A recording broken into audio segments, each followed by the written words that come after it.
Hello guys, I'm back. Luto na naman tayo ng lechon paksiw guys. Siyempre dapat una may lechon kayo guys, hindi pwedeng baboy lang. Dapat lechon ha. At yan na guys, nilagay na yan sa ating tulyasi ang ating lechon guys. Timplahan lang natin yan. Lagyan na natin ng tuyo. Umuusok pa yung ating lechon guys kasi frozen yan. Lagyan din natin ng suka at saka daon ng laurel. At syempre lagyan din natin ng asin guys, konti lang. At ang bitchen, hindi mawawala yan. Lagyan din natin ng bawang syempre at saka sibuyas.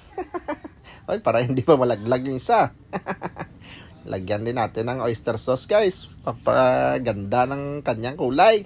Lagay din tayo ng siling haba guys. 4 na piraso lang nilagay ko dyan. Kasi manghang yung nilagay natin na sauce. Lagyan din siyempre ng asukal at paminta. Ilagyan din natin ng tubig guys. Para mag-start na tayo magsalang. At yan na guys. Sasalang na natin yan. Yan na guys oh. Tingnan nyo lang mabuti guys. Pag hintay na lang tayo ng mga ilang minuto. Luto na po yan. Takpan lang muna natin para mabilis kumulo.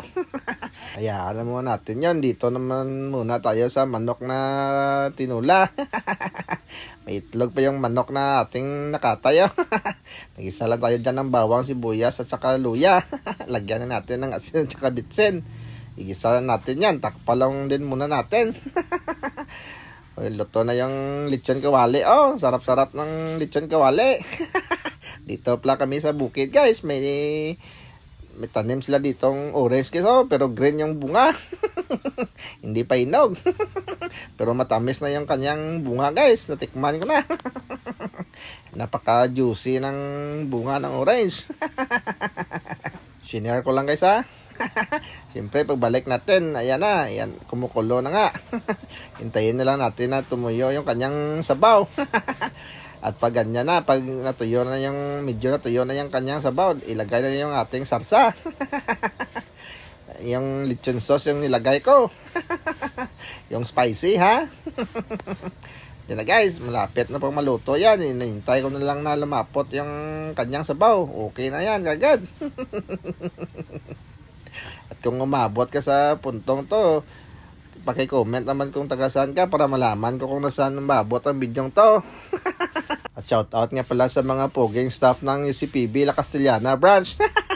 Kay Aren at Randel. Maraming salamat sa inyo sa panonood. At siguradong nanonood din ngayon si Matt Andro Estasyon ng Magallaon. Moises Padilla. Shoutout sa iyo idol. At ito na guys, hanggang dito na lang yung ating video. Maraming salamat. Bye-bye.